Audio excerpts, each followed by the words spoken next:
Smart for চ্যানেলের পক্ষ থেকে প্রত্যেককে জানাই অনেক অনেক শুভেচ্ছা, ভালোবাসা, অভিনন্দন। আমি আমিনুল। আমি আজকে যে টপিকটা তোমাদের সঙ্গে আলোচনা করব সেটা হলো ক্লাস 12 এর থার্ড সেমিস্টারের যে প্রোজ আছে, the night train at Deoli, অর্থাৎ রাত্রিকালীন ট্রেন দেউলির উদ্দেশ্যে by Ruskin Bond. Ruskin Bond যার জন্ম হচ্ছে, রাস্কিন বন্ডের বার্থ হলো 19 মে 1934 সালে।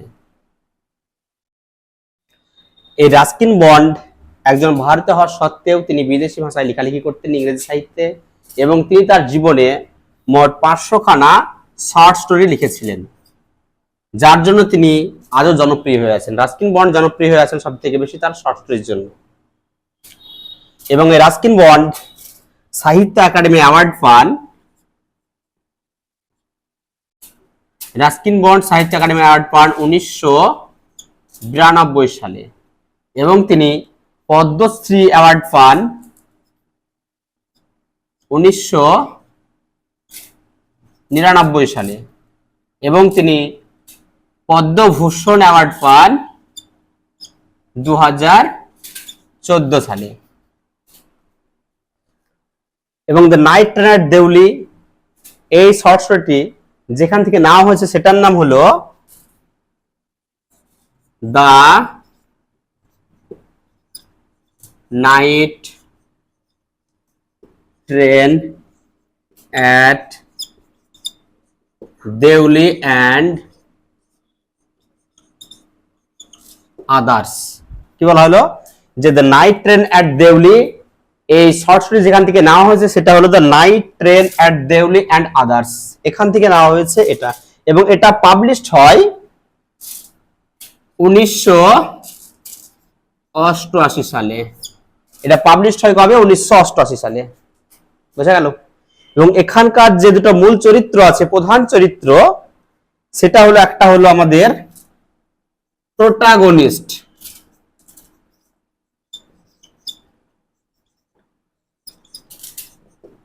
Protagonist K a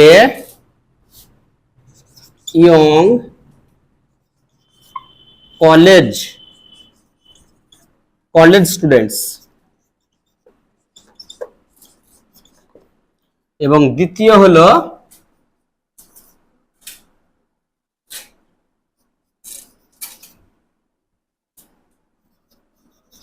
basket selling girl.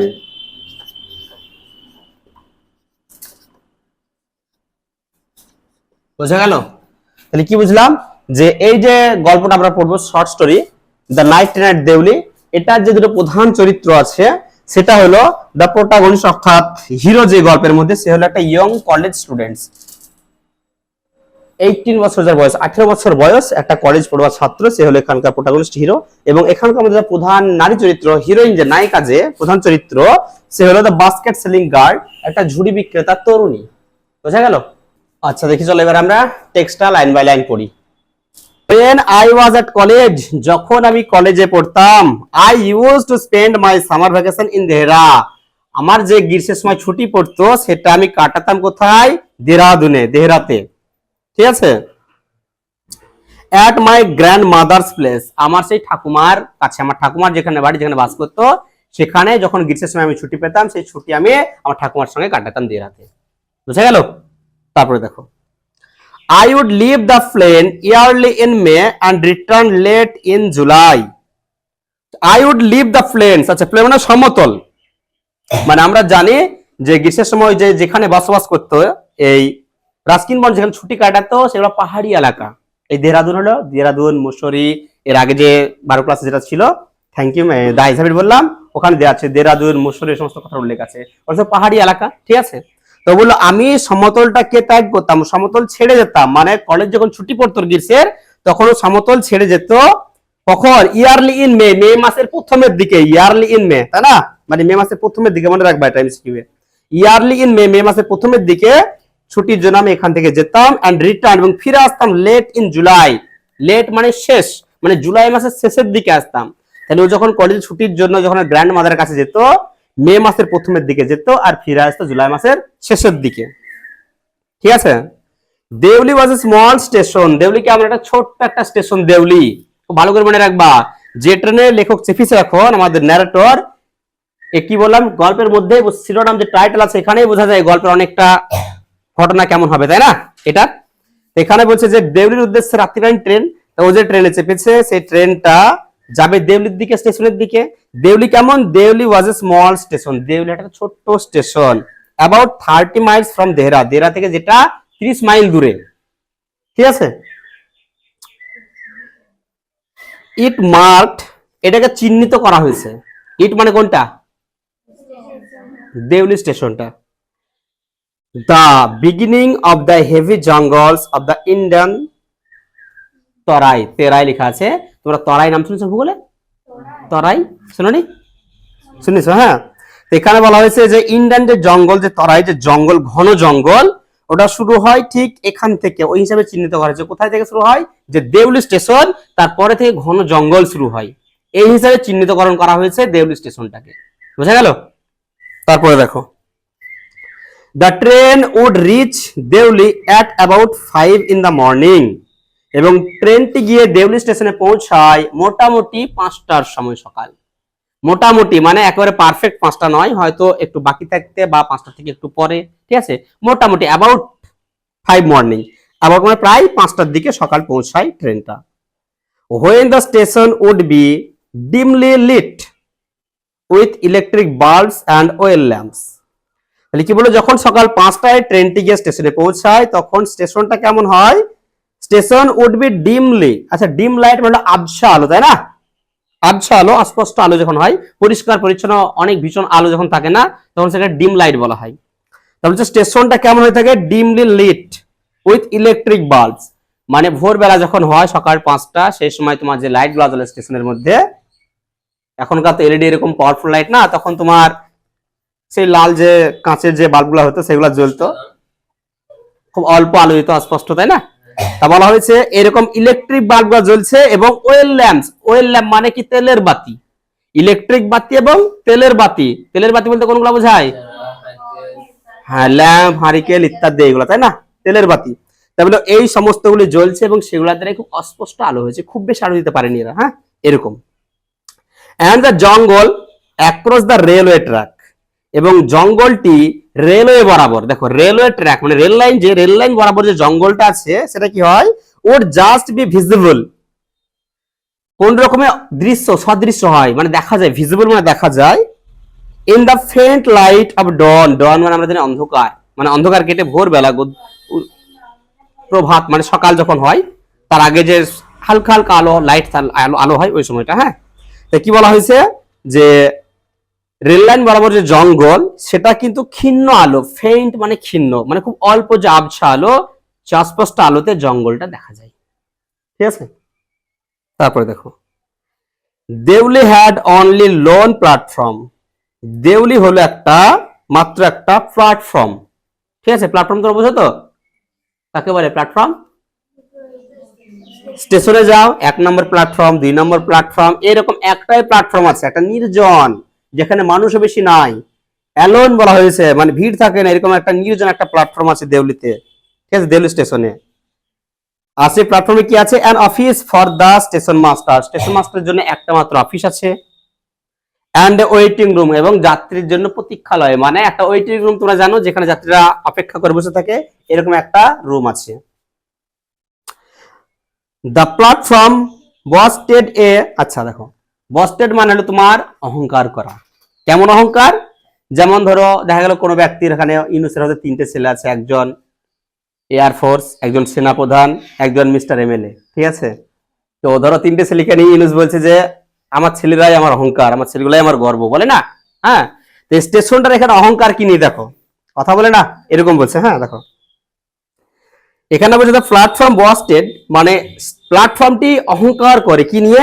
এটি স্টল, একটি কি আছে? টি স্টল, চায়ের দোকান। এ ফ্রুট ভেন্ডর, একজন ফল বিক্রেতা, একটা ফলের দোকান, তাই তো। আর কি আছে? অ্যান্ড এ ফিউ স্ট্রে ডগস, এবং কিছু রাস্তার কুকুর আছে ওই স্টেশনে, এই প্ল্যাটফর্মে, ঠিক আছে। তাহলে একটা ফলের দোকান, একটা চায়ের দোকান, আর কিছু রাস্তার কুকুর, এগুলা নিয়ে ট্রেনটির অহংকার গর্ব, যে এগুলাই আছে ট্রেনটির, বলছি স্টেশনটির, প্ল্যাটফর্মটির। নট মাচ এলস, এর থেকে বেশি কিছু নাই। ঠিক আছে, তাহলে মনে রাখতে হবে যে এমসিকিউ প্রশ্ন হতে পারে যে এই প্ল্যাটফর্মে কি কি ছিল। বস্টেড টি স্টল ছিল, একটা ফ্রুট ভেন্ডর ছিল, এন্ড ফিউ স্ট্রে ডগ, কিছু রাস্তার কুকুর ছিল।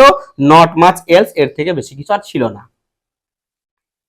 Because the train stopped there for only 10 minutes, কারণ ট্রেনটা এখানে থামতো কতক্ষণের জন্য? মাত্র 10 মিনিট। মনে রাখবে এগুলো, হ্যাঁ এগুলো এমসিকিউ প্রশ্ন। 10 মিনিটের জন্য থামতো। Before rushing on into the forest, ওই যে জঙ্গল বলা হয়েছে, যে তরাই যে জঙ্গল শুরু হয়, ঘন জঙ্গল, ওই জঙ্গলের ভেতর দিয়ে খুব জোরে ট্রেনটি যায়। এই যাওয়ার আগে, জঙ্গল অতিক্রম করার আগে ওই স্টেশনে মাত্র 10 মিনিট ট্রেনটা থামে। বোঝা গেল? তারপরে দেখো, হোয়াই ইট স্টপ এট দেউলি, এটা কেন থামে দেউলি স্টেশনে প্রশ্ন করেছে। আই ডোন্ট নো, মানে এখানে ন্যারেটর নিজেকে বলছে ট্রেনটি কেন থামে স্টেশনে, আমি কিন্তু জানি না, এটা বলছে ন্যারেটর। ঠিক আছে, যে ট্রেনটি এই দেউলি স্টেশনে কেন থামে আই ডোন্ট নো, আমি জানি না। নাথিং এভার হ্যাপেন্ড দেয়ার, এখানে কোনোদিন কিছু ঘটেও নি। ওই যে স্টেশনে, ওই প্ল্যাটফর্মে লেখক মানে ন্যারেটর যখন কলেজে ছুটি পায়, আসে, ও ঠাকুমার কাছে যায়, কিন্তু প্রত্যেকবার দেখা ট্রেনটি ওই স্টেশনে 10 মিনিটই থামে, কিন্তু কোনোদিন দেখেনি এখানে কিছু কোনো ঘটনা ঘটেনি, তবুও এখানে 10 মিনিট থামে। আর কি বলা হয়েছে, nobody got off the train, ওই স্টেশনে, ওই দেউলিতে ট্রেন থেকে কেউ নামে না। এন্ড নবডি গট ইন, ট্রেনে কেউ চাপেও না। কি বলা হয়েছে, যে ট্রেন থেকে ওই দেউলি স্টেশনেও কোনোদিন দেখেনি 10 মিনিট থামে, কিন্তু কোনোদিন দেখেনি কাউকে স্টেশনে নামা, আবার কোনোদিন কাউকে চাপাও দেখেনি। There were never any coolies on the platform, এবং ওই স্টেশনে কোনোদিন কুলিও দেখেনি। কুলিটা কি করে, লাগেজ পত্র বহন করে, তাই না, প্যাসেঞ্জারদের। এই সমস্ত লাগেজ পত্রের জন্য কোনোদিন কোনো বহন করার জন্য কোনো কুলিকেও দেখেনি স্টেশনে। But the train would halt there a full 10 minutes, কিন্তু তার সত্ত্বেও এই স্টেশনে আবার পুরো 10 মিনিট ট্রেনটা থামে এই স্টেশনে। And then a bell would sound, আর তারপরে 10 মিনিট যখন হয়ে যায়, তখন সেখানে একটা ঘন্টা ধ্বনি বাজানো হয়, তাই তো, একটা ঘন্টা বাজানো হয়। তোমরা দেখোনি যে এখন তো খুব সুন্দরভাবে অ্যানাউন্স করে, খুব সুন্দর ভয়েস, একবার মিষ্টি ভয়েস অ্যানাউন্স করে, কিন্তু এখন যখন পুরাতন স্টেশন কিংবা আগে যখন ছিল, যখন প্রাচীন কাল, মানে অনেক বছর আগে, স্টেশনে ঘন্টা বাজানো হতো। যেমন স্কুলে তোমরা দেখেছো, স্কুলে তো এখন ঘন্টা বাজায়, অনেক স্কুলে বাজায় না, এখন আধুনিক হয়ে গিয়েছে, তো স্টেশনে ঘন্টা বাজানো হতো। ঠিক আছে, তা বললো তারপরে কি হয়, and then a bell would sound, এটি ঘন্টা বাজানো হয়, আর the guard would blow his whistle, আর গার্ড তখন কি করে, তার বাঁশিটা বাজিয়ে দেয়, হুইসেলটা বাজিয়ে দেয়। ঠিক আছে, মনে রাখবে এগুলা। And presently Deoli would be left behind and forgotten, আর তারপর কি হয়, তখন ওই দেউলি লেফট বিহাইন্ড হয়ে যায়, মানে পিছনে থেকে যায়, মানে ট্রেনটা তখন স্টেশন ছেড়ে, দেউলি স্টেশন ছেড়ে চলে যায়, পিছনে ট্রেন স্টেশনটিকে রেখে, আর মানুষজন সব দেউলির কথা ভুলে যায়, তাই তো, ফরগটনে ভুলে যাওয়া। তাহলে ট্রেনটি যখন দেউলি স্টেশন ছেড়ে চলে যায় ওখান থেকে পিছনে রেখে, আর মানুষজনের কিন্তু দেউলির কথা ভুলে যায়, কারণ ওখানে কোনো প্যাসেঞ্জার উঠে না, নামে না, কোনোদিন কুলিও থাকে না, শুধুমাত্র ওখানে 10 মিনিট থামে। কেন থামে লেখক জানে না। ঠিক আছে, তারপরে দেখো, I use to wonder what happened in Deoli, আমি একটু ভেবে অবাক হই বা চিন্তিত হই, হোয়াট হ্যাপেন্ড ইন দেউলি, এই দেউলিতে কি ঘটে, বিহাইন্ড দ্য স্টেশন ওয়াল, স্টেশনের যে প্রাচীর ওয়াল আছে, দেওয়াল আছে না, এই দেওয়ালের পিছনে দেউলিতে কি ঘটনা ঘটে, এটা আমি ভেবে একটু অবাক হই। I always felt sorry for that lonely little platform, এবং আমি যখন এর সম্বন্ধে ভাবি, এই ছোট্ট প্ল্যাটফর্ম, মিনিজন প্ল্যাটফর্ম সম্বন্ধে ভাবি, আমি বেশ একটু দুঃখিত অনুভব করি, আমার মনটা খারাপ করে এর জন্য ভেবে। কার জন্য, ওই দেউলির জন্য ভেবে আমার মনটা খারাপ করে। and for the place that nobody wanted to visit, এমন জায়গা যেটাকে দেখতেও আসে না, মানে কেউ ঘুরতে ভ্রমণ করতে আসে না, এই দেউলি থেকে ভ্রমণ করতে আসে না, ভিজিট করতে আসে না। ঠিক আছে, I decided that one day I would get off the train at Deuli, আমি ঠিক করেছিলাম, কে বলছে এটা, লেখক, ন্যারেটর বলে যে আমি ঠিক করেছিলাম আমি একদিন নামবো স্টেশনে, মানে একদিন ট্রেনটা এখানে থামবে, আমি নামবো এবং একটা সারা দিন আমি এই স্টেশনে কাটাবো, স্টেশনের মধ্যে দেউলিতে কাটাবো সময়টা, and spend the day there, এখানে মানে সারা দিনটা কাটাবো, just to please the town, শুধু এই টাউনটিকে, এই ছোট্ট দেউলি শহরটাকে আমি খুশি করার জন্য। বুঝা গেল, এটা কি মানুষ? তাহলে কি বলেছে, যে এখানে কেউ বেড়াতে আসে না, কেউ ঘুরতে আসে না, তার জন্য এই দেউলির কথা মনে করে আমার খুব মন খারাপ করে, আর তার জন্য আমি ঠিক করেছি আমি একদিন এই স্টেশনে নামবো এবং সারা দিন এর সঙ্গে কাটাবো, এই শহরটাকে খুশি করার জন্য। বুঝা গেল? তো এটা কি ব্যবহার করা হয়েছে কে বলতে পারবো? আমি তোমাদেরকে ফিগার অফ স্পিচ বুঝিয়েছিলাম যে ফিগার অফ স্পিচের মধ্যে যখন মানুষের গুণ কোন বস্তুর উপর আরোপ করা হয়, খুশি হওয়া, কান্না করা, দুঃখ পাওয়া, এগুলা হাসা, এগুলা কাদের গুণ? মানুষের গুণ। গান গাওয়া মানুষের গুণ, তাই না? তো এই সমস্ত গুণ যদি কোনো ট্রেন, জড়বস্তু, এই সমস্ত জিনিসের উপর দেওয়া হয় তখন সেটা করে পার্সনিফিকেশন করা, পার্সনিফাই করা, তাই না? তো একটা শহর দেউলি, এটাকে বলেছে একে আমি খুশি করব, একে খুশি করার জন্য এখানে আমি একদিন নামবো, সারাদিন বেড়াবো, এটাকে পার্সনিফিকেশন, পার্সনিফাই করা হয়েছে। এখানে ফিগার স্পিচ, পার্সনিফিকেশন ব্যবহার করা হয়েছে। মনে থাকবে? দেখো আরেকটু দিই, আরেকটা তারা, আই ওয়াজ 18, আমি ছিলাম 18 বছর বয়সী। ঠিক আছে, 18 বছর, এটা পড়লে মানে একটা রবীন্দ্রনাথ, কবিগুরু রবীন্দ্রনাথ ঠাকুরের একটা কবিতা ছিল 18 বছর বয়স। তোমরা শুনেছো এটা?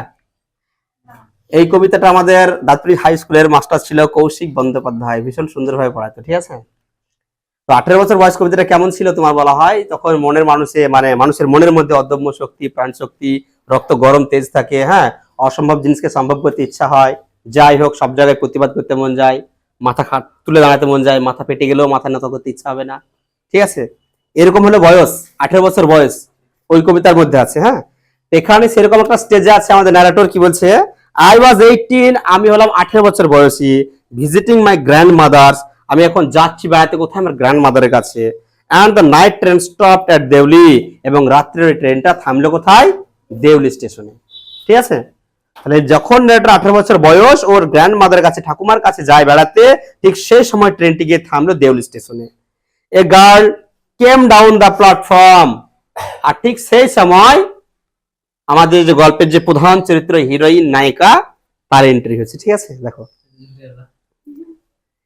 হচ্ছে girl came down the platform, একটি মেয়ে আসছে স্টেশনের ভিতরে, প্ল্যাটফর্মের ভিতরে। ঠিক আছে, সেলিং বাস্কেট, কি করতে? একটা ঝুড়ি বিক্রি করতে করতে আসছে। ঠিক আছে, ইট ওয়াজ এ কোল্ড মর্নিং, সকালটা ছিল খুব কি ঠান্ডা, শান্ত। The girl had a shawl thrown across her shoulder, মেয়েটা কেমন আছে? যেহেতু সকালটা ঠান্ডা, তাই না, তার জন্য একটা শাল পরে আছে। মেয়েটা কেমন হবে?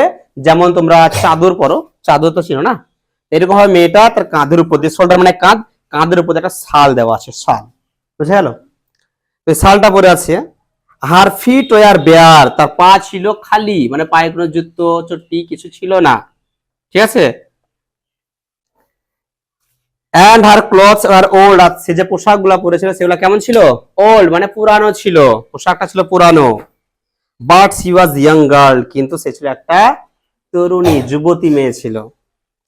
Walking gracefully and with dignity, যখন সে হাঁটছিল একেবারে গ্রেসফুলি, তার যে চলন ভঙ্গি, ঠিক আছে, চলন শৈলী খুবই সুন্দর ছিল আর কি, গ্রেসফুলি বলা হয়েছে। হ্যাঁ, খুব সুন্দর ভাবে, মানে খেপিদের মধ্যে টেরা নাকে এরকম হাঁটানা। ঠিক আছে, আবার তোমার এখনকার মেয়েটা যেরকম এরকম করে না, কি সেকেন্ডে সেকেন্ডে কি করে জোয়ান যা বলে বলে, হ্যাঁ, walking gracefully and with dignity, সে যখন হাঁটছে একেবারে গ্রেসফুলি, চলন ভঙ্গি কত সুন্দর, হ্যাঁ, দেখলে বোঝা যায়। অ্যান্ড ডিগনিটি, কিন্তু সম্মানের সঙ্গে। ঠিক আছে, খুব সুন্দর ভক্তি দিয়ে সম্মানের সঙ্গে সে হেঁটে যায়। When she come to my window, যখন সে আমার জানালার কাছে এসেছিল, মানে এখানে ন্যারেটর যেখানে বসেছিল, যখন সে ওই জানালার কাছে আসলো, সে স্টপ, সে থমকে গেল, দাঁড়িয়ে গেল, কেউ কথা বলে না। যখন সে জানালার কাছে পৌঁছালো আমার, তখন সে থমকে গেল, দাঁড়িয়ে গেল। শীর্ষ, সে দেখেছিল, কে? মেয়েটি। কি দেখেছিল? দ্যাট যে I was looking at her ইন্টেন্টলি, তার দিকে আমি গভীর ভাবে আগ্রহের সঙ্গে তাকিয়েছিলাম। কার দিকে? মেয়েটির দিকে। ন্যারেটর মেয়েটির দিকে তাকিয়েছিল, এটা মেয়েটি দেখেছে। তারপরে কি বলছে দেখো, বাট অ্যাট ফার্স্ট, কিন্তু প্রথমেই, she pretended not to notice, সে এমন ভান করলো, প্রিটেন্ড করা মানে ভান করা, চতুরি চালাকি করা। হ্যাঁ, তা মেয়েটি এমন ভান করলো যেন সে আমাকে লক্ষ্যই করেনি। এটা তো মেয়েদের একটা অভ্যাস, একটা গুণ, বৈশিষ্ট্য, তাই না? মেয়েরা ছেলেদেরকে দেখে তারপরেও ভান করে দেখিনি তো আমি, এরকম করে না গো? করে, এটা হলো মেয়েদের অভ্যাস। তো সবসময়তেই হয় এটা। ঠিক আছে মুস্তাফিজুর? সি হ্যাড, দেখো মেয়েটার জন্য বৈশিষ্ট্য দিচ্ছে, দেখো ভালো করে দেখো, পরীক্ষা আসবে। সি হ্যাড এ পেল স্কিন, তার স্কিন ছিল, তার শরীরটা ছিল কেমন ছিল? বিবর্ণ, ফ্যাকাশে। Set off by a shiny black hair, তার চুলগুলি ছিল মানে খুব সুন্দর শাইনি করে না, শাইনি তোমরা বুঝো তো, শাইনি বলতে কি বোঝায়, সিল্কি কালো, মানে খুব সুন্দর চুলগুলা কালো। এন্ড ডার্ক বলা হয়েছে আস্তে, ব্ল্যাক হেয়ার এন্ড ডার্ক এবং কালো, ট্রাবলড আইস, তার চোখগুলা ছিল কালো এবং চোখের মধ্যে কি ছিল, একটা গভীর চিন্তা ভাবনা, একটা হতাশজনক বা একটা কষ্টজনক ভাব ছিল তার চোখের মধ্যে, ট্রাবল ছিল তার চোখের মধ্যে। ঠিক আছে, এরকম হয়তো আস্তে কথা বলে না, অনেক মানুষের চোখ দেখে বোঝা যায় না, চোখ দেখে বোঝা যায় কোনো মানুষ খুব দুশ্চিন্তায় আছে, বোঝা যায় এরকম দুশ্চিন্তায় আছে, খুব কষ্টের মধ্যে আছে, চোখের দিকে তাকিয়ে অনেক সময় মানুষের বোঝা যায়। তো দেখো কি বলা হয়েছে, and then those eyes, এবং তারপর সে চোখ, সার্চিং খুঁজছিল, and eloquent, এটা eloquent কথার অর্থ হলো যে খুব বাকপটু, মানে কথার দ্বারাই মানুষ খুব বোঝাতে পারে, মানে যারা কোনো জিনিস বিক্রি করে তারা কিন্তু খুব সুন্দর বাকপটু হয়, মানুষকে কথার দ্বারাই বোঝাতে হয়, তাই না? কি হয় যে দেখেন কোন জিনিস বিক্রি করতেছে খুব সুন্দর বোঝায় না মানুষকে, আমি যখন কথা বলতে বারণ করছি, শুনতে পেয়েছো কথাটা আমার? এই খেপি, অত গরম লাগছে না, গরম লাগবে একটু কষ্ট করে ভোগ করো,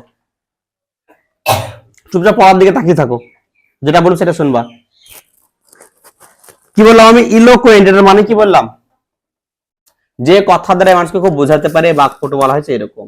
তা ওই মেয়েটি কি করলো তোমার, মানে ওই মেয়েটি কি তার চোখ খুঁজছিল, কাউকে খুঁজছিল, এবং ইলোকুয়েন্ট মানুষের ছিল খুব বাকপটু, মানুষকে বোঝাতে পারে, সে একটা একজন ঝুড়ি বিক্রেতা, তাদেরকে বলা হয়েছে সেই মহিলাটি বা মেয়েটি কি করছে, তোমার তরুণীটি ঝুড়ি যাতে বিক্রি করতে পারে তার জন্য মানুষকে বোঝাবে তো, যে খুব ভালোভাবে দেখেন এটা নেন এরকম, আর সে খুঁজছিল, কি খুঁজছিল, যে ঝুড়ি কিনবে এমন কোন মানুষ যাকে তার চোখ খুঁজছিল, এবং বোঝানোর জন্য তার মুখ, মানে তার যে মুখ কথা সেটা মানুষকে বোঝানোর জন্য বাকপটু ছিল। তারপর কি দেখো, মিট মাইন, আমার সঙ্গে সাক্ষাৎ হলো, আমি কে, ন্যারেটর, কথক। ঠিক আছে, তাহলে মেয়েটি ছিল, মানে মেয়েটির চোখে ছিল খুব গভীর একটা কি ছিল, ট্রাবল ছিল, আর সে চোখ খুঁজছিল কাউকে, এবং সে খুব বাকপটু ছিল, এবং সাক্ষাৎ হলো আমার সঙ্গে, মাইনের সঙ্গে। সে স্টুড বাই মাই উইন্ডো, সে আমার জানালার কাছে এসে দাঁড়ালো, ফর সাম টাইম, কিছু সময়ের জন্য, and neither of us said nothing anything, আমাদের মধ্যে কেউই কোনো কথা বললাম না। ঠিক আছে, মানে লেখক বললো যে আমিও কোনো কথা বলিনি, মেয়েটাও কোনো কথা বলিনি, সে এসে আমার জানালার সামনে এসে দাঁড়ালো, প্রথম এটা কাছে একদম। But when she moved on, কিন্তু যখন সে চলে গেল, মানে এখানে কি মেয়েটা ঝুড়ি বিক্রেতা, তাই না, মেয়েটা তো ঝুড়ির জন্য তো কথা বলতে বলতে আসছে, তার চোখ খুঁজছে আমার কাস্টমার কোনটা কাকে বিক্রি করতে পারবো, তার জন্য সে আসছে, আর ঝুড়ি নিবেন, ভালো ঝুড়ি, শক্ত ঝুড়ি, মজবুত ঝুড়ি, খুব সুন্দর ব্যবহার হবে, হয়তো অল্প দাম, এরকম হয়তো কথা বলতে বলতে বাকপটু দ্বারা সে আসছে, আস্তে আস্তে লেখকের সামনে দাঁড়ালো জানালার কাছে, লেখক মেয়েটার দিকে তাকিয়ে আছে কিন্তু কোনো কথা বলেনি, তার জন্য মেয়েটা একটু দাঁড়ালো, তারপর আবার চলে গেল। ঠিক আছে, এবার যেমন মেয়েটি চলে গিয়েছে, যেটা ছেলেদের ন্যাচারাল স্বভাব, কি স্বভাব, সব কি, হ্যাঁ, তাকিয়ে থাকা বা একটু পিছনে যাওয়া, এইভাবে দেখা, তাই তো। তো কি হলো, সেরকমটা হয়েছে, দেখো শাকিলটা তো বাইক পর্যন্ত পিছন পিছন চলে যায় 5 কিলোমিটার, এই যাও না শোনো, কে যায়, ছেলেদের মধ্যেই যায়। তো দেখো কি হয়েছে, হ্যাঁ, তো কি বললো দেখো, but when she moved on, কিন্তু যখন সে চলে গেল, I found my self leaving my seat, আমি আমাকে, মানে আমাকে দেখলাম আমি কখন কখন আমার সিট ছেড়ে উঠে চলে গেছি। লেখক বুঝতে পারেনি, মেয়েটা যেমন গেল সিটে বসছিল, তো মেয়েটাকে দেখার জন্য এও কিন্তু উঠে চলে গেছে, সিট থেকে উঠে একটু চলে গেছে। ঠিক আছে, বুঝতে পারিনি, বলে I found my self leaving my seat, আমি দেখলাম নিজেকে সিট ছেড়ে চলে এসেছি, and going to the carriage door, এবং ট্রেনের যে ডোর দরজা সেখানে আমি চলে এসেছি, দাঁড়িয়ে আছি, and stood waiting on the platform, এবং প্ল্যাটফর্মের ওখানে আমি দাঁড়িয়ে আছি, লুকিং দ্য আদার ওয়ে, অন্যদিকে মুখ করে, অন্যদিকে তাকিয়ে আমি প্ল্যাটফর্ম ওখানে দাঁড়িয়ে আছি। বোঝা গেল, কে দাঁড়িয়ে আছে, লেখক। I walked across to the tea stall, তারপরে আমি কি করলাম, হেঁটে গেলাম যে চায়ের দোকানটা আছে ওর সামনে। ঠিক আছে, ওই যে স্টেশনে যে চায়ের দোকানটা আছে ওর সামনে আমি হেঁটে গেলাম, 10 মিনিট ট্রেন দাঁড়িয়ে আছে ওখানে, হেঁটে আমি চায়ের দোকানের সামনে গেলাম। A kettle was boiling over on a small fire, একটা কেটলিতে জল গরম হচ্ছে, জল ফোটানো হচ্ছে, কোথায়, একটা ছোট্ট উনুন আছে, ফায়ার আছে, আগুনের উপরে কেটলিটা চাপানো আছে, সেটাতে জল ফোটানো হচ্ছে, ঠিক আছে, গরম হচ্ছে, চা হবে। But the owner of the stall was busy, এবং ওনার মানে মালিক, ওই যে স্টল, ওই যে চায়ের দোকান, তার যে মালিক সে ভীষণ বিজি, কিসের জন্য, পর পেজে দেখি, serving T সামহার on the train, ট্রেনের সামহার মানে ট্রেনের মধ্যে এখানে ওখানে ট্রেনে মানুষকে চা বিক্রি করা হয়, ট্রেনের এখানে ওখানে চা বিক্রি করার জন্য, চা দেওয়ার জন্য, কিন্তু সার্ভিং করার জন্য চায়ের দোকানি ব্যস্ত। The girl followed me behind the stall, কিন্তু চায়ের দোকানের পিছন থেকে, মেয়েটা চায়ের দোকানের পিছনের দিকে গিয়েছিল, তখন লেখক হেঁটে চায়ের দোকানের সামনের দিকে গিয়েছিল, তাই না? তো তারপরে দেখলো মেয়েটা হয়তো লক্ষ্য করেছে ওকে, তার জন্য মেয়েটা কিন্তু চায়ের দোকানের পিছন থেকে ওকে লক্ষ্য করেছে, ফলো করেছে। Behind the girl followed me, মেয়েটা আমাকে অনুসরণ করেছে। বিহাইন্ড দ্য স্টল, চায়ের দোকানের পিছন থেকে, মানে চায়ের দোকানের পিছন থেকে লেখককে মেয়েটা দেখে এসেছে, ঠিক আছে? আসার পরে কি বলে, মেয়েটা বলছে, do you want to buy a basket, তুমি কি একটি ঝুড়ি কিনতে চাও? বাস্কেট মানে ঝুড়ি, তাই তো? তোকে বললো তুমি একটি ঝুড়ি কিনতে চাও? সে জিজ্ঞেস করলো। দে আর ভেরি স্ট্রং, তারা খুব মজবুত। তারা বলতে কারা? ঝুড়িগুলো। হ্যাঁ, ঝুড়িগুলি খুব শক্ত। Made of the finest can, এগুলা খুব শক্ত সুন্দর বেত দিয়ে তৈরি, ঠিক আছে? এগুলো বেতের ঝুড়ি, এটা খুব সুন্দর শক্ত বেত দিয়ে তৈরি। নো, না, আই সেড, আমি বললাম। কে বললো? লেখক বললো না। ও যেমন জিজ্ঞেস করলো, এটা খুব সুন্দর বেতের ঝুড়ি, খুব শক্ত বেত দিয়ে তৈরি, আপনি কি একটা ঝুড়ি কিনতে চান? লেখক বললো নো, না, I said I don't want a basket, আমার বাস্কেট চাই না। ঠিক আছে, মেয়েটা কি বলবে এবার তাহলে? মেয়েটা কি করবে এবার? ও যেমন বললো যে আমার বাস্কেট চাই না, তখন কি করবে মেয়েটা? হ্যাঁ, মেয়েটা চলে যাবে, তাই না? দেখা যাক কি হয়। তা মেয়েটা যে না যায় সে অবস্থা করতে হবে তো লেখককে, তাই না? কি দেখো, we stood looking at each other, আমরা একে অপরের দিকে তাকিয়ে দাঁড়িয়ে আছি, ঠিক আছে? for what seemed a very long time, যেন মনে হলো বেশ খানিকক্ষণ, বেশ দীর্ঘক্ষণ। এটা লেখকের মনে হয়েছে, কতক্ষণ ছিল ওরা জানে। তা বলে we stood looking at each other, আমরা একে অপরের দিকে তাকিয়ে দাঁড়িয়েছিলাম। for what seemed a very long time, যেন মনে হলো বেশ খানিকক্ষণ। she said, তারপর সে বলল, আর ইউ শিওর, তুমি কি নিশ্চিত? You don't want a basket, তোমার কোনো বাস্কেট চাই না? হ্যাঁ, লেখককে জিজ্ঞেস করলো মেয়েটা, তুমি একদম নিশ্চিত তোমার কোনো বাস্কেট চাই না? অল রাইট, ঠিক আছে। তখন লেখক দেখলো যদি না চায়, হয়তো মেয়েটা ঠিক আছে, দরকার নাই কথা বলার, মেয়েটা চলে যাবে, তাই না? তার জন্য তখন বলছে অল রাইট, ঠিক আছে, গিভ মি ওয়ান, ঠিক আছে আমাকে একটা দাও, তাহলে দাও। ঠিক আছে, একটা বাস্কেট নিল, দরকার নাই, প্রয়োজন নাই, তারপরে ঝুড়িটা কিনলো। আই সেড, আমি বললাম, একটা দাও। and took the one on top, এবং একদম উপর থেকে, টপ মানে একদম উপর, তাই না? একদম উপর থেকে একটা দিল। and gave her a rupee, তারপর সে তাকে একটা পয়সা দিল। নারেটর ওকে পয়সা দিল, a rupee. Hardly daring to touch her finger, এবং খুব সাহস করার ইচ্ছা হচ্ছিল লেখকের তার আঙুল একবার টাচ করার। ঠিক আছে, মেয়েটার আঙুল একবার ঝুড়িটা নেয়, সেই সময় তার ইচ্ছা হয়েছিল আঙুল একবার স্পর্শ করার। আর দিব?